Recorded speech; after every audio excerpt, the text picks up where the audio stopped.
প্যানে দিয়ে দিচ্ছি হাফ কাপ চিনি, হাফ কাপ পানি, সামান্য পরিমাণে এলাচ গুঁড়া ভালো করে মিশিয়ে নিয়ে চিনির শিরা তৈরি করে নিতে হবে। সিম্পলি দিয়ে দিচ্ছি 1 কাপেরও কম আটা, সামান্য পরিমাণে লবণ, 2 টেবিল চামচ সয়াবিন তেল মিশিয়ে নিয়ে পরিমাণ মতো পানি দিয়ে আবারও ভালো করে মিশিয়ে নিয়ে সফট একটা ডো তৈরি করে নিয়েছি। একটা বাটিতে কর্নফ্লাওয়ার আর তেল ভালো করে মিশিয়ে নিয়েছি। এখন ডো থেকে এভাবে আমি রুটির মতো করে পাতলা করে বেলে নিব। বেলে নেওয়ার পরে এর উপরে কর্নফ্লাওয়ার আর তেলের মিশ্রণটা চারপাশে ছড়িয়ে দেওয়ার পরে আবারও কর্নফ্লাওয়ার ছিটিয়ে দিচ্ছি। তারপর এভাবে আমি ফোল্ড করে নিচ্ছি। ভিডিওটি পুরোটা দেখলে বুঝতে পারবেন। তারপর আমি ছোট পিস করে এভাবে কেটে নিয়েছি আর একটু মাছ বরাবর চাপ দিয়ে দিচ্ছি। চুলার জাল একদম কম করে দিয়ে প্যানে পরিমাণ মতো তেল দিয়ে সবগুলো দিয়ে দিচ্ছি। উল্টে পাল্টে ভালো করে ভেজে নিতে হবে। ভেজে নেওয়ার পরে চিনির শিরাটা যে আমি আগে তৈরি করে রেখেছি সেখানে দিয়ে ভালো করে মিশিয়ে নিয়ে সাথে সাথে তুলে নিব।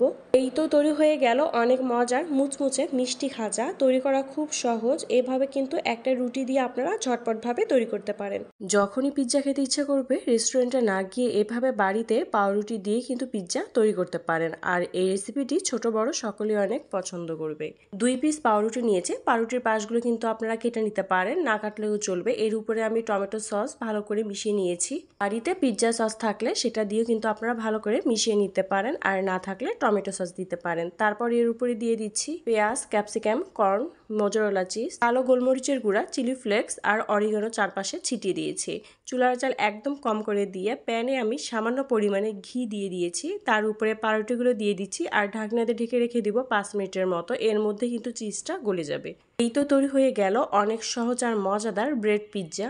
যাদের স্কুলের টিফিনে বা আপনাদের যখনই পিৎজা খেতে ইচ্ছে করবে এভাবে কিন্তু ঝটপটভাবে তৈরি করতে পারেন। রেসিপিটি কেমন লাগলো কমেন্ট করে জানান। 2 কাপ ময়দা, স্বাদ মতো লবণ, হাফ চা চামচ কালো জিরা, 1 টেবিল চামচের মতো তেল দিয়ে ভালো করে মিশিয়ে নিয়ে পরিমাণ মতো পানি দিয়ে সফট একটা ডো তৈরি করে নেওয়ার পরে ডোটা থেকে 3 ভাগ করে কেটে নিয়েছিলাম। আর বাইন্ডিং এর জন্য ময়দা, কর্নফ্লাওয়ার, তেল ভালো করে মিশিয়ে নিয়েছিলাম। ডো থেকে একটা লেচি রুটির মতো করে বড় করে বেলে নেওয়ার পরে এর উপরে দিয়ে দিচ্ছি ময়দা, কর্নফ্লাওয়ার, তেলের মিশ্রণ ভালো করে চারপাশে মিশিয়ে দেওয়ার পরে সামান্য ময়দা ছিটিয়ে দিয়ে এর উপরে 2টা রুটি দিয়েছি। এভাবে 3টে রুটি আমি সেট করে নিয়েছিলাম। এখন ফোল্ড করে নিচ্ছি। ভিডিওটি দেখলে বুঝতে পারবেন। ফোল্ড করে নেওয়ার পরে আবারও আমি বেলে নিচ্ছি। বেলে নেওয়ার পরে এখন আমি ছোট পিস করে কেটে নিচ্ছি। পিসগুলো কিন্তু একটু বড় করেও আপনারা করতে পারেন বা একটু ছোট করেও তৈরি করতে পারেন। চুলার জাল মিডিয়ামে রেখে প্যানে পরিমাণ মতো তেল দিয়ে সবগুলো দিয়ে দিচ্ছি। উল্টে পাল্টে ভালো করে ভেজে নিতে হবে। বাদামি কালার হয়ে আসলে নামিয়ে নিচ্ছি। অনেক মুচমুচে হয়েছিল নিমকিটা। 1 কাপ চায়ের সাথে বিকেলে ট্রাই করতে পারেন। আজকের রেসিপিটি কেমন লাগলো কমেন্ট করে জানাবেন। সুজি দিয়ে এত মজার ডেজার্ট তৈরি করা যায়, পুরো ভিডিও না দেখলে আপনারা বুঝতেই পারবেন না। মিক্সিং বলে দিয়ে দিচ্ছি গরুর দুধ, খিরসা, কনডেন্স মিল্ক ভালো করে মিশিয়ে নিতে হবে। প্যানে দিয়ে দিচ্ছি স্বাদ মতো চিনি। ক্যারামেল তৈরি করার পরে দুধের মিশ্রণটা এখানে দিয়ে ভালো করে মিশিয়ে নিয়ে ঘন করে জাল করে নিব। তারপর আবারও প্যানে দিয়ে দিচ্ছি পরিমাণ মতো ঘি। এই ডেজার্টটা তৈরি করার জন্য ঘির পরিমাণটা একটু বেশি করে দিতে হবে। আমি এখানে 1/4 কাপের মতো ঘি দিয়েছি। ঘিটা যখন গলে যাবে পরিমাণ মতো সুজি আর তেজপাতা দিয়ে 5 থেকে 6 মিনিটের মতো ভেজে নেওয়ার পরে দুধের মিশ্রণটা দিয়ে ভালো করে মিশিয়ে নিয়ে ঘন একটা ডো তৈরি করে নিব। যখন প্যান থেকে উঠে আসবে বুঝতে পারবেন যে বরফিটা পারফেক্ট ভাবে তৈরি হয়েছে। এখন একটা প্লাস্টিকের এরকম ছোট মগ নিয়েছি। স্প্রিঙ্কেলস আর বাদাম কুচি দিয়ে দিচ্ছি পরিমাণ মতো। বরফিটা দিয়ে চাপ দিয়ে বের করে নিচ্ছি। কোনো ডিজাইন দিয়ে আপনারা তৈরি করে নিতে পারেন। বরফিটা তৈরি করা যেমন সহজ, খেতেও কিন্তু ভীষণ মজার। বাসায় তৈরি করে দেখবেন।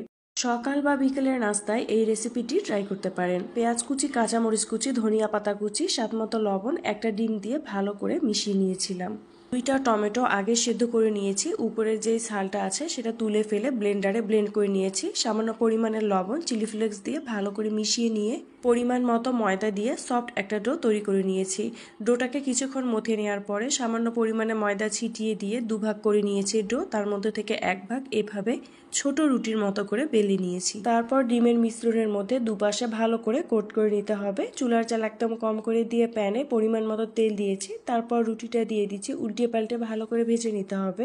টমেটো আর ডিম দিয়ে তৈরি এই পরোটা খেতে ভীষণ মজার। বিকালের নাস্তায় বা সকালের নাস্তায় বাচ্চাদের টিফিনেও কিন্তু তৈরি করে দিতে পারেন। রেসিপিটি আপনাদের কাছে কেমন লাগলো কমেন্ট করে জানাবেন।